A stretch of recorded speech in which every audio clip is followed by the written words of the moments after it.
Coming up, the nationwide trucker strike continues as talks fall through yet again. The government says it won't tolerate any illicit activities while the union warns of an even bigger strike on December 6th. U.S. Federal Reserve Chair Jerome Powell says the pace of interest hikes will slow down, but he says tightening will continue until inflation is tamed. Plus, South Korea's Taekwondo governing body celebrates its 50th anniversary. Since its founding, the organization has worked hard to make Taekwondo a globally practiced martial art. Good morning. Welcome to New Day at Arirang. We begin this morning as a nationwide strike by South Korea's truckers union entered its 8th day on Thursday. Labor officials sat down with the government on Wednesday, raising hopes of a resolution. However, those hopes were dashed when talks broke down after less than an hour. Our Peunji starts us off this morning. A strike by unionized truckers in South Korea has entered its 8th day as they continue to demand cost-based freight rates and defied a return-to-work order issued by President Yoon Suk-yeol on Tuesday. In response to the order that applies to the 2,500 truck drivers striking nationwide, the Korean Confederation of Trade Unions, of which the Cargo Solidarity Truckers Union is a member, warned of an even bigger strike on December 6th. However, the presidential office said that it would not back down on the decision to act firmly against the strikers. In a briefing on Wednesday, the senior secretary to the president for public relations said the government will try to guarantee the legitimate rights of the workers, but illegal acts cannot be permitted. If the government does not work this kind of problem out using law and principles and instead compromise with them every time, it could lead to more strikes and illegal acts. The country's Minister of the Interior and Safety also urged strikers to go back to work and warned of the legal consequences that could follow if they don't. If cement truckers don't return to work without a legitimate reason, they will face sanctions as stipulated by the law. The legal consequences include a suspension of their business license, 3 years in prison, or fines of up to 30 million won, which is roughly $23,000. On Wednesday, the truckers and the government sat down for a second round of negotiations, but talks broke down after just 40 minutes. The truckers are still demanding that the government make permanent the temporary cargo rate system based on operating costs that is currently in place. This would guarantee drivers a minimum rate of pay in the long term. But the government has decided to extend the system for just 3 years. Peunji, Arirang News. Meanwhile, on another front, unionized workers at Seoul Metro returned to work Thursday morning, ending a strike that began Wednesday morning. This comes as a last-minute deal was reached between labor representatives and management late Wednesday evening after talks that lasted for 4 hours. The workers have been demanding a withdrawal of a restructuring plan to downsize the workforce. Seoul Metro has said it plans to cut about 10% of its staff by 2026. However, the union says those plans have now been scrapped. The latest strike affected subway lines 1 through 8 and was the first in 6 years. The head of the U.S. Federal Reserve has opened the door to a downshift in the pace of interest rate hikes as soon as this month. Speaking on Wednesday, Jerome Powell also warned that a tightening policy would remain in place while inflation is brought under control. Our Kim Yo-sun has more. The U.S. Central Bank has confirmed smaller rate hikes to come as soon as December. While addressing an economic forum hosted by the Brookings Institute, Fed Chairman Jerome Powell said Wednesday that the time has come for moderating the pace of rate increases. This echoes the latest statements from other Fed officials as well as comments from the Fed policy meeting held last month. The Fed has raised rates 6 times in 2022, including the last 4, which were each 0.75% increases. However, Powell also noted Wednesday that monetary policy is likely to stay restrictive for the time being until there are promising developments in taming inflation. Saying that inflation remains too high, he stressed that the future path for prices is highly uncertain. He pointed to the labor market as a key component of inflation, explaining how job openings have been outpacing the number of available workers in the country. His remarks were applauded by Wall Street, with the tech-heavy Nasdaq soaring 4.4%. The Dow Jones Industrial Average and the S&P 500 each added over 2% and 3% respectively. 김혜선, 아리랑 뉴스. The economy is showing more signs of slowing down. South Korea's industrial output was dipped to new lows since the start of the pandemic. Retail sales fell for the second straight month amid slowing exports. Our Ji-young helps us look beyond the digits. Industrial output dropped in October for a fourth consecutive month, suggesting that the South Korean economy may be experiencing a slowdown. Data from Statistics Korea shows the index for the country's industrial output stood at 115.4 last month. That's down 1.5% compared to September, the biggest on-month fall since April 2020, when the economic impact of the pandemic was in full swing. The agency attributed the drop to lower production in the services and manufacturing sectors, particularly in cars and semiconductor machinery. As uncertainties in the semiconductor industry grow, investment in facilities is shrinking. Orders for semiconductor equipment has reduced, which has led to less production. The production in mining and manufacturing industries shrunk by a combined 3.5% on-month in October amid exports, South Korean economy's major driver, contracting for the first time in 2 years. The agency said the country's exports and the manufacturing industry is likely to continue slowing down in the coming months.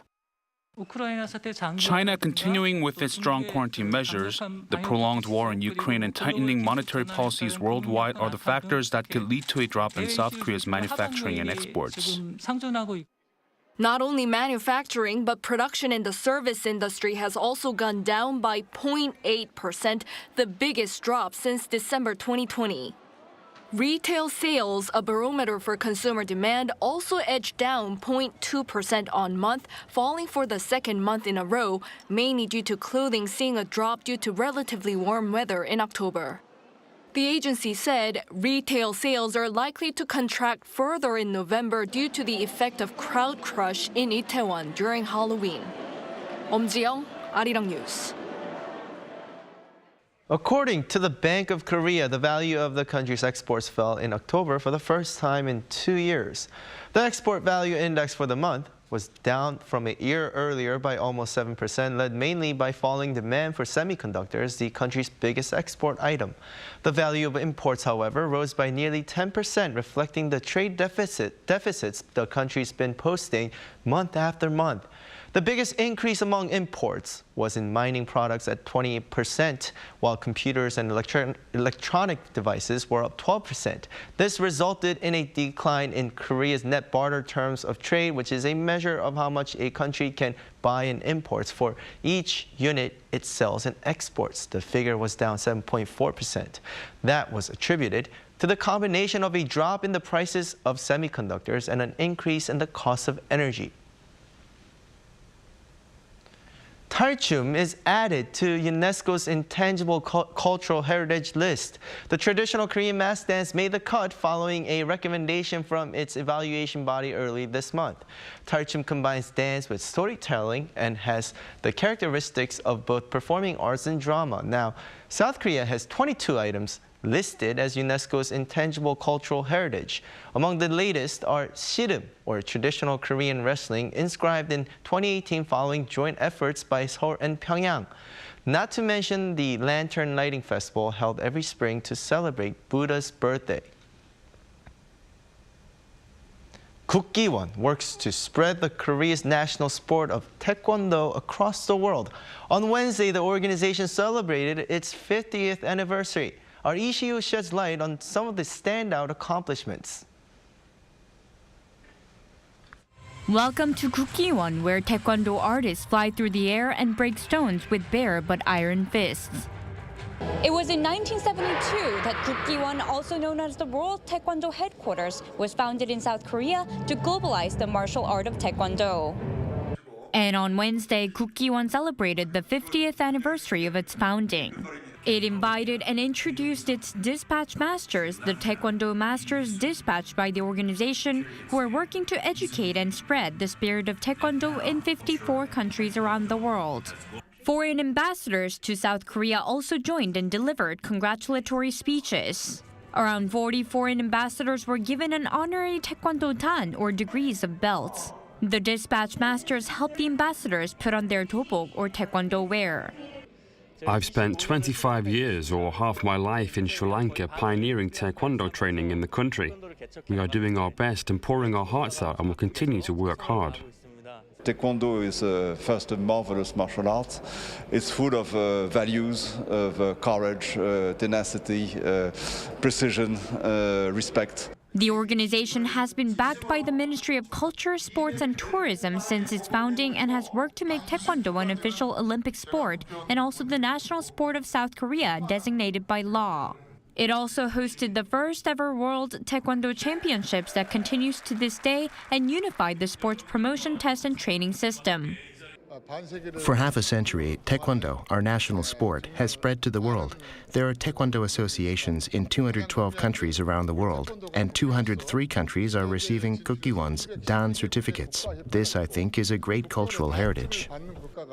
Kukkiwon will continue to foster Taekwondo talent around the world by improving its education system.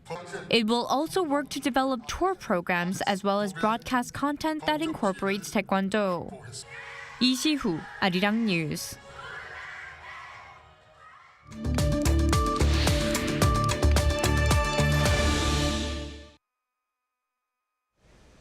Now, December 2nd is supposed to be the deadline for the government's 2023 budget. However, at the National Assembly, the two main parties are yet to come to an agreement just one day ahead of the deadline. While this isn't a surprise because the budget bill is usually not passed within the permitted time frame, the process of the two parties trying to come to a compromise can give insight into the current state of domestic politics. So to discuss this more, we have Professor Song Se-ryung from Kyung-hee University Law School joining us from Frankfurt this morning. Thank you so much for joining us at such a late hour for you, Professor. No problem. Good to be here. Now, if the National Assembly doesn't pass the budget by December 2nd, what happens? Is there a government shutdown like in the U.S.? Well, as you correctly said, they rarely come to an agreement on a legally appointed hour. However, in Korean system of law, there's a contingency if they don't come to an agreement by December 2nd, and if they don't come to agreement at all until the new fiscal year starts. What they will relegate to is they'll be able to spend money just like last year, meaning that if any spending was legally mandated or permitted in a last year's budget, they can still do so. So what it means is that it's not going to be a shutdown, but they'll not be able to start any new projects, or they're not going to be able to expand on any policy aims. So it's going to be a very limited doing, and I don't think anybody wants that. Certainly not the public that is looking forward to a government working to beat the very bad economic prospects that we're facing. So in this sense, this not agreeing on this bill is one of the worst things that can happen to the Korean politics at this time of the year. Right, and this is also the first budget bill for the Yoon Suk-yeol administration. But do we know what some of the obstacles are that are preventing the two parties from coming to an agreement on the bill? Well, they have not been talking to each other.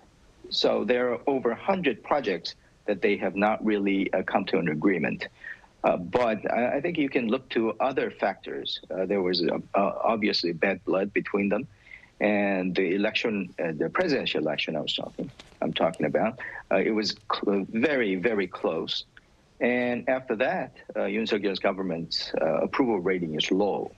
So I think that the opposition party, with a near supermajority at this point, is very emboldened to say that this current government is not doing well. So we're going to put on what our agenda is.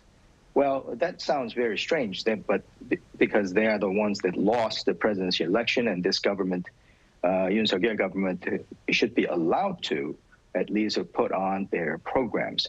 But current state of Korean politics, it seems like the spirit of working together and agreeing on anything at this point is a very remote possibility, and that includes the budget bill, which they really need to talk at this point. That's right, and this comes at a tough time, like you said before, that the country is, globally there's an economic fall, and a new budget would play a crucial role in kind of jumping back. But politically speaking, if the two can't come to an agreement, who would be at more of a disadvantage in terms of the public's view? The ruling PPP or the main opposition DP, which, like you said, holds the majority in the parliament? Well, first off, people would not make any differentiation as to how things are going. They will just blame the government, and that government would include the National Assembly as well. So opposition party and the ruling party are both will be in a sort of a doghouse.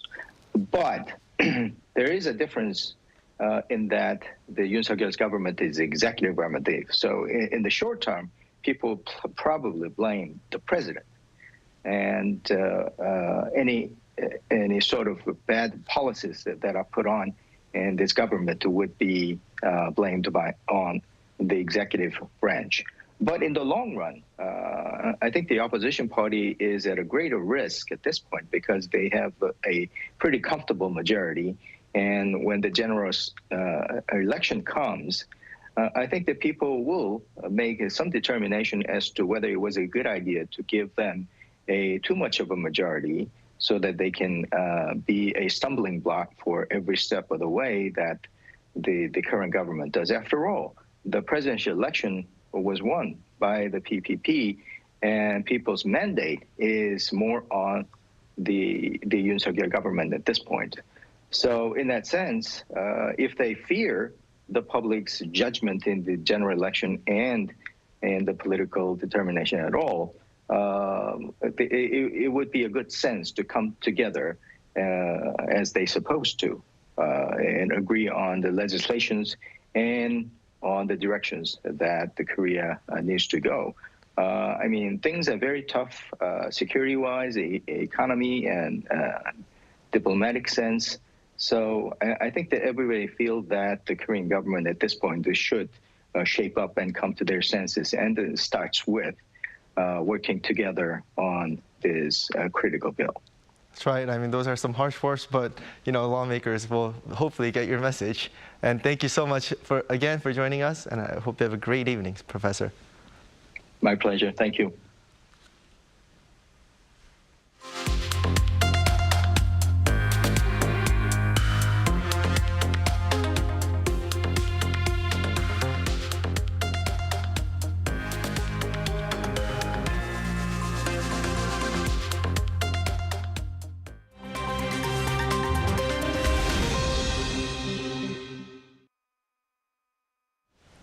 For a look at the news from around the world, we now turn to our Matthew Ashley standing by at the Arirang newsroom. Good morning. Good morning, Do-yeon. And let's get the latest updates from the Qatar 2022 World Cup, as Australia has secured a spot in the round of 16 after a 1-0 victory over Denmark.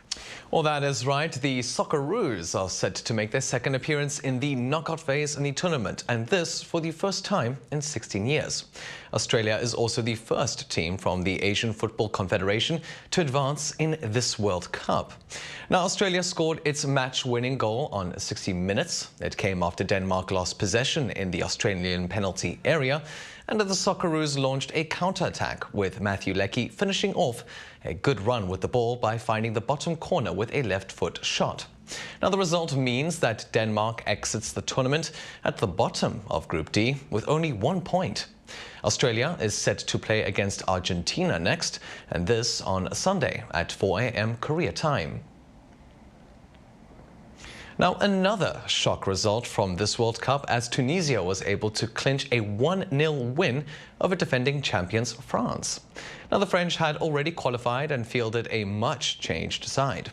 France kept control of the ball for large spells, but Tunisia got the only goal of the game, scored by Tunisian captain Wabi Khazri in the 58th minute. France almost equalized during injury stoppage time with a volley from Antoine Griezmann, but the goal was ruled out by VAR. But it was a bittersweet victory at Education City Stadium, as Australia's win in the other Group D match meant the North African nation didn't qualify for the round of 16. Now turning to Group C, where Argentina and Poland have secured their spots in the next round of the tournament. Argentina moved to the top of the group after beating Poland 2-0. Dominating much of the match, the South American side could have taken the lead with a penalty in the first half, but Lionel Messi's effort was saved. Argentina got their opening goal in the first minute of the second half through Alexis McAllister. Julian Alvarez added a second, but despite the result, Poland still scraped through on goal difference. In the other match, Mexico beat Saudi Arabia 2-1. Goals by Henry Martin and Luis Chavez for Mexico led to a nail-biting finish, as Mexico needed a third goal to go ahead of Poland on goal difference.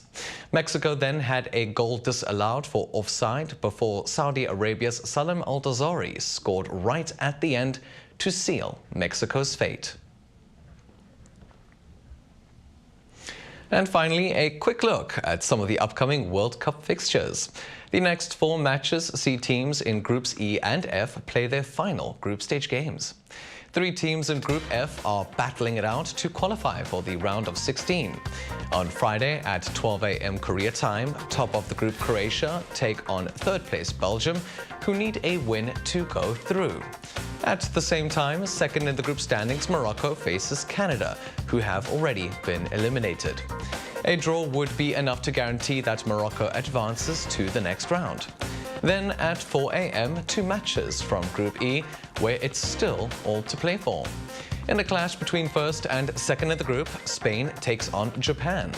4-time World Cup winner Germany, meanwhile, will face Costa Rica. A win for Spain, Japan, or Costa Rica would guarantee them a spot in the next round, while Germany could still qualify with a win, depending on the score in the other Group E match.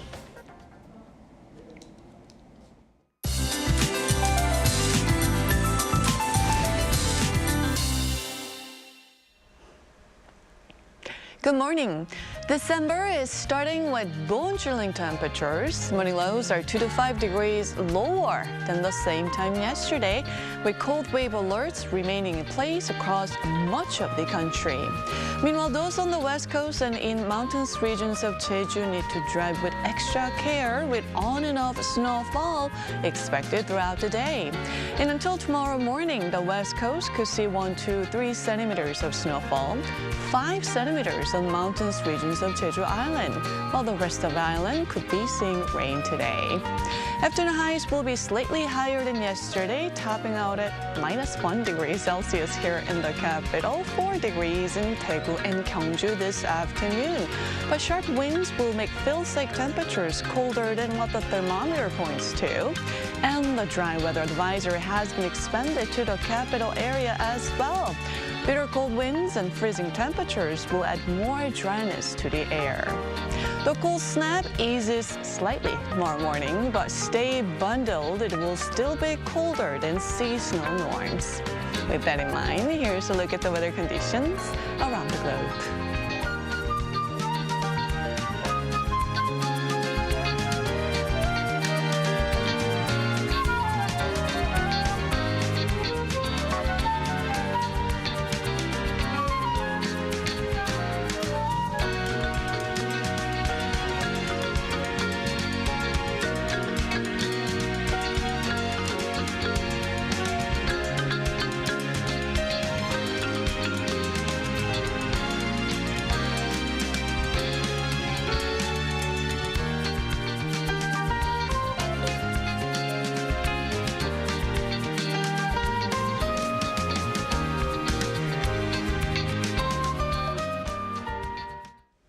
And that wraps up today's New Day in Arirang. We'll be back tomorrow for our Friday's edition at the same time.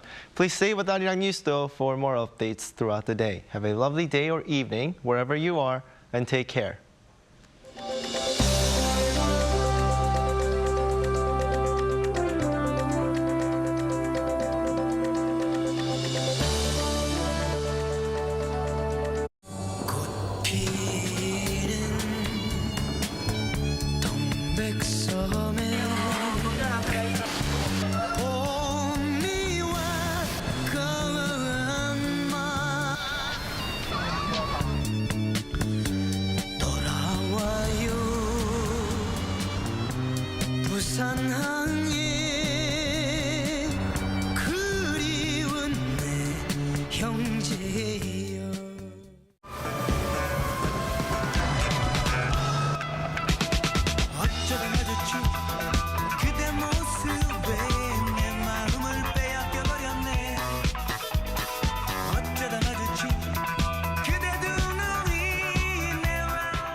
밥 먹고 있습니다. 너무 맛있어요, 아리랑 이거. 밥 먹어. 안녕. 이다요. 킹콩 봤네. 자, 자기소개 한 번만 해주세요.